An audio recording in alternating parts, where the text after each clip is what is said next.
Hello, it's John Lord here again from the Ratoath Garden Centre, and today we're not going to, well, maybe later on we look at our gardens, but at the moment we're going to do a few gardening tips and try not to be too boring about it.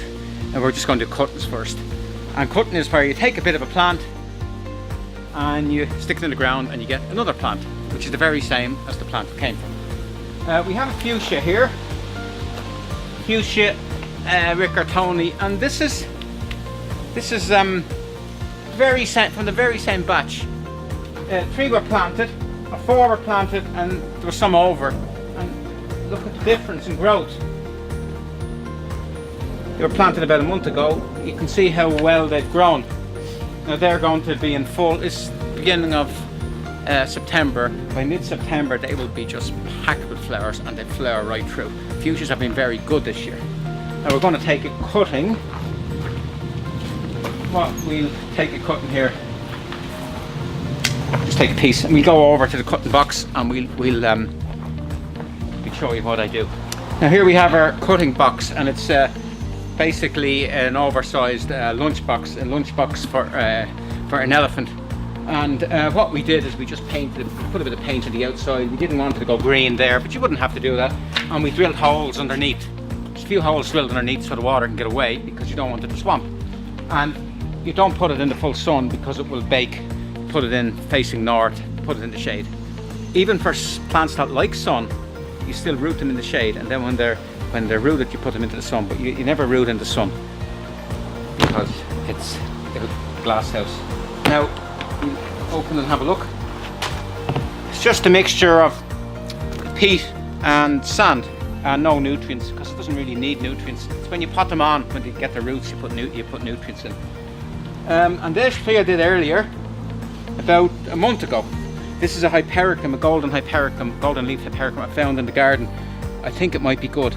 Now it's done a month ago. We're going to have a look.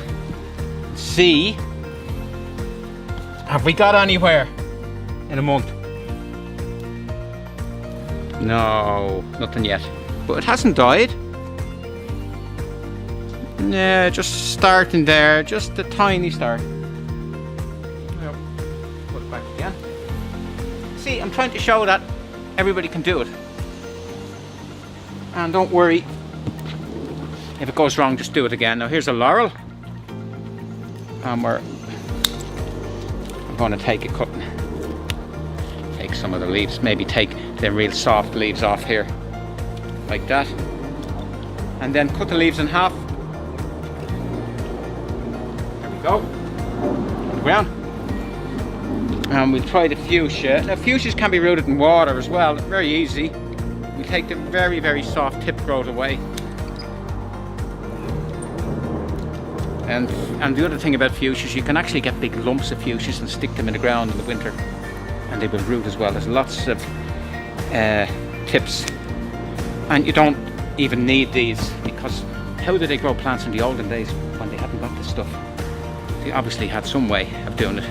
Now maybe we'll do that.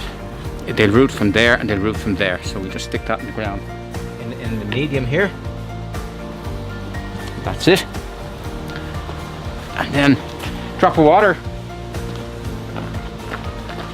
Just give it a little bit of water like that, and then put the lid on. And if you just have one plant, you can get a 2-litre plastic bottle and just cut it in half and put your plant or 1 or 2 plants in a little pot and put that over it and leave the top on. And then when it starts to root and when it's becoming more able to stand on its own 2 feet, you can take the top off and let more air in. So there's lots of it's great fun.